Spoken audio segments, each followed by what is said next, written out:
Here's your morning cheat sheet, the top headlines to get you through the day. The CDC confirms the first American coronavirus case with no link to China or exposure to another patient. People in Sacramento, California now concerned about it spreading throughout their community there. A federal appeals court ruling that the Trump administration can withhold funds from states that have declared themselves sanctuaries from federal immigration policies. States affected include New York, Connecticut, New Jersey, Washington, Massachusetts, Virginia, and Rhode Island. And 2020 Democrats continue their campaigning in South Carolina. The state going to hold the first of the South primary on Saturday. Currently, Joe Biden is leading in the state, but with a narrow lead. Lauren. President Trump says the U.S. is ready to handle an outbreak of the coronavirus as the CDC confirms the first U.S. case not linked to China. We bring in healthcare analyst Seth Denson, author of The Cure, a blueprint for solving America's healthcare crisis. Good morning to you, Seth. Good morning. Good to be with you. With respect to that case in California, Cheryl just gave us the details. How prepared is the U.S. to handle what's called community spread? Well, listen, I think that time will tell how prepared we really are. But if you think about our healthcare system versus what is available in the rest of the world, we're the most prepared that's out there. I mean, the United States is responsible for roughly 70% of all innovation that is utilized throughout the world when it comes to healthcare. So if there's a country that's best prepared, it's us.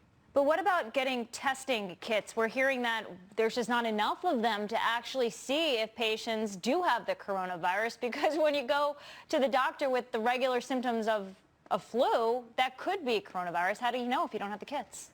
Yeah, that's a challenge, right? And these kits are available strategically placed throughout the United States. So it is, it'll be interesting to see how this plays out and how fast and if and when this spreads, if we can get the right testing in place. But rest assured that the best minds in the world are right here in the United States, and they're working on this. Seth, how much money do we need to fight the coronavirus? Is it $2.5 billion or is it $8.5 billion? Well, listen, whether it's 2.5 or 8.5, I think Congress has made it clear that we'll get it. I like the president's approach of saying, hey, let's start with 2.5 and let's be physically responsible here and not ask for more money than we're going to need.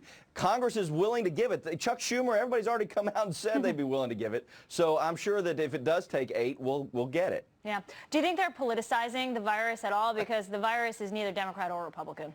I think that, unfortunately, the Democrats would politicize just about anything these days. They've kind of proven that, and that's the sad state I think that we're in. We need our leaders to come together and work together towards a solution. It's sad that we're politicizing something as really scary as this could be.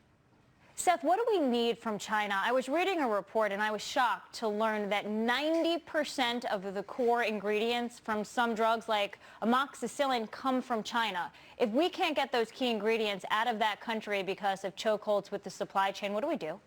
Well, good news is there are American ingenuity, American companies already out there trying to create new alternatives or take maybe old alternatives that have been used against the SARS virus or the Ebola virus. Companies like Gilead that are out there that was already been reported today that are doing some things to try to advance solutions in the event we can't get that supply chain from China. But listen, this is an alarm that many of us have been sounding for years that we need to wake up to, that too many materials within our generic drugs are manufactured in China. We need to start bringing some of that manufacturing back to the United States. Yeah, and now it's going to happen, but it's going to be slow. Seth, thank you for the time and the expertise. We appreciate it. Thanks for having me. Great point there.